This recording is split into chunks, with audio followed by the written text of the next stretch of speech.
Good evening, everyone, and welcome back to News 13. I'm Micheal Ives, and I'm joined today by a very special guest, Alaska-Fairbanks men's basketball head coach MICK DURHam. MICK, thank you for joining me. Thanks, Mike. Thanks for having me. It's good to have you here. It's a special week for you. I'll start with this. It's kind of random. The Spartans entered the history books by fighting with 300 men against thousands in the Battle of Thermopylae.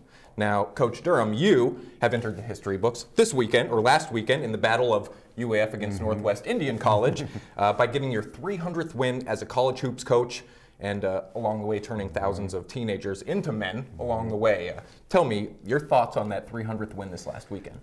Well, I mean, you know, we're right in the middle of the season. Most of the time, what's interesting about the situation of getting 300 last weekend, it's a great time to get it. You know, it didn't linger. You know, we don't need people talking about it. We were able to get it last weekend, and then we have a two-week break. Normally, big wins, you know, special wins, you don't have any time to enjoy it because you're on to the next game. In this situation, we actually are headed off on break.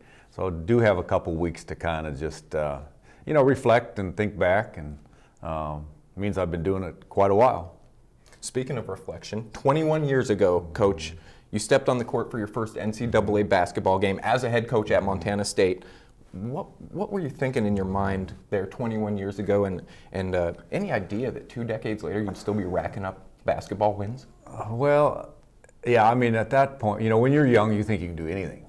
You know, I think I was 32 years old, you know, when I was given the opportunity to coach Montana State, and I had went to school there and played there, and so of course you just thought it would be easy, and it's not easy. And you learn a lot along the way, and that's what I've tried to do is all the wins, all the losses, try to learn from it and not make the same mistakes. And so it's been fun. It's been a great ride. I love the college level. Not only 21 years as a head coach, but 11 years as an assistant coach in college. So involved with a lot of different games, a lot of different places. So it's been pretty cool. Coach, what has been in those 21 years, what's been your most memorable highlight as a head coach? Well, I think it's hard to pick one. I think anytime you go to the NCAA tournament in the Division I level, and hopefully someday, not too far away, we could go to the NCAA tournament as a Division II school. But '96, went to the NCAA tournament, had a really good team, played Syracuse the first round, and they ended up not a great draw. They ended up losing in the national championship game that year. But I think those games, even when I was an assistant at Montana State, we went to the NCAA. New Mexico State, when I was assistant, we went to the NCAA, went to the NIT when I was head coach at Montana State. So I think anytime you can have championships and get into postseason play, those probably stand out a little bit more than the others. On the flip side of that, let's talk about the most disappointing moment or something that maybe fueled your fire to keep you going.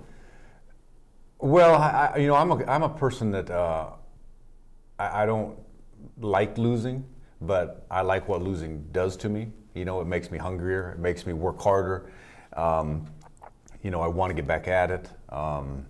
It's funny you mentioned that because we lost to the Montana Grizzlies in the Big Sky Conference tournament that we were hosting in Bozeman because we won the league on a tip dunk at the buzzer.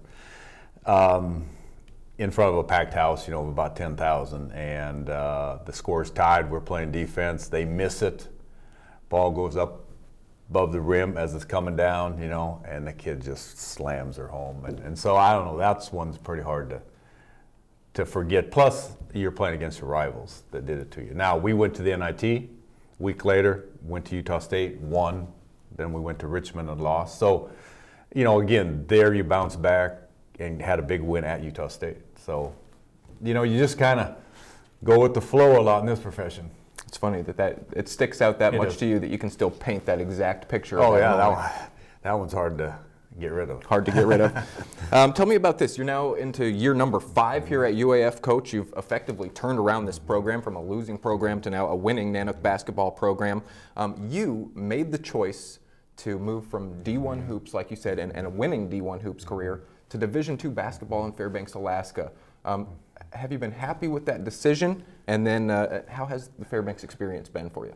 Well, you know, I was assistant in New Mexico State. I'd been out of Montana State a couple years. You know, been there a long time, needed a change. I was able to get back in the profession as assistant at New Mexico State. Really enjoyed it. being that next seat over. You sleep easy, sleep better. Things aren't quite as, when it's on your shoulders. And I saw the job open up here. I'd been up here a couple times with my Montana State team in the top of the world when they had the Division I Top of the World Classic. So I've been to Fairbanks, and I grew up in Montana.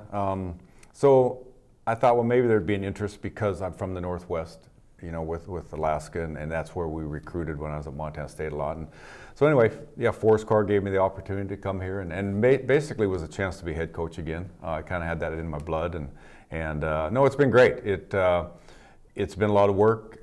We had to do a lot of changing of not just, with basketball, but off the court. This is a very good academic institution we have at UAF, and so, you have to have guys that are going to take care of business in school first, sure, and off the court first, and I think that transcends to on the court. So no, we've enjoyed it. This is our 5th year up here.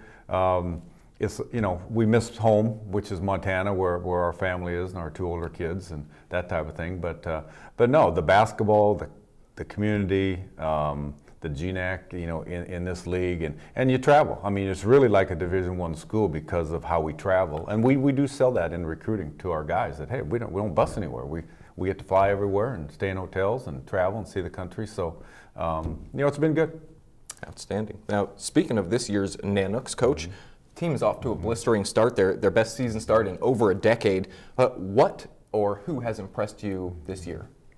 Well, we had we didn't have a very good year last year. We were going through the probation period, where we couldn't play postseason, and now that's an interesting, year trying to coach your team when you really aren't playing for anything. Right. So we had 4 or 5 guys back from that team that had some experience, but we added some recruits that you never know how they're going to turn out, but we were able to pick up the transfer Trevante Williams from Anchorage just with 1 year left, wanted to come back play in Alaska.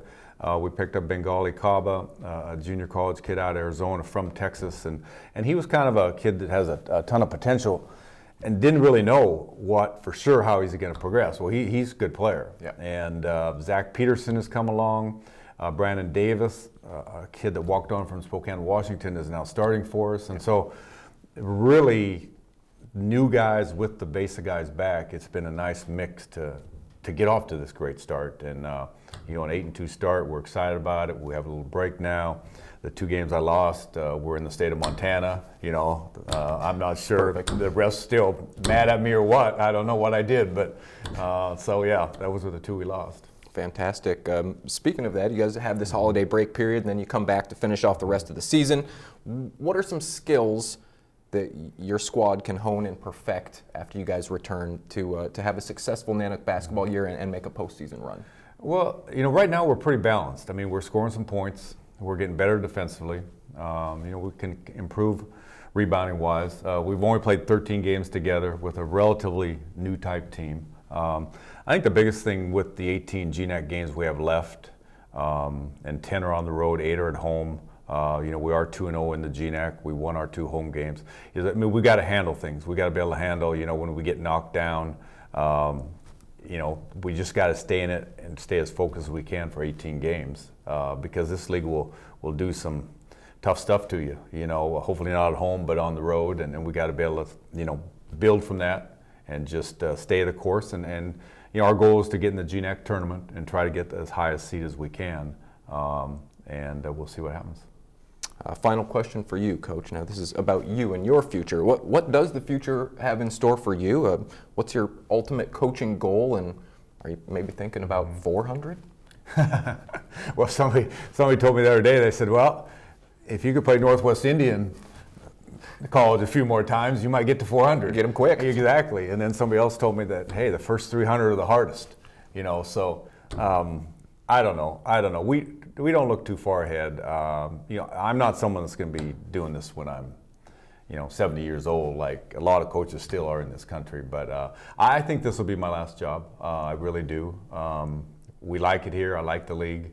We want to get that Patty Center, buzzing if we can. We haven't been able to do that. We want to get people in the stands and really make it a tough home court. So we still have some things we need to do. Continue to recruit good guys. And we'll just see what happens. But yeah, looking forward to the rest of this season, and then we just kind of take it year by year and at this stage. But things have been good. Sounds like a great plan, Coach. Thank you, Mike. Appreciate you coming by. Again, Yep. big congratulations on win number 300 as a head coach for MICK Durham. The Nanook men, as you said, are 8-2 overall this year. They rest for the holidays, and then they'll be back New Year's Eve in Lacey, Washington, playing against St. Martin's. Stay right here for Weather with Mary Conlon. Have a great night, everyone.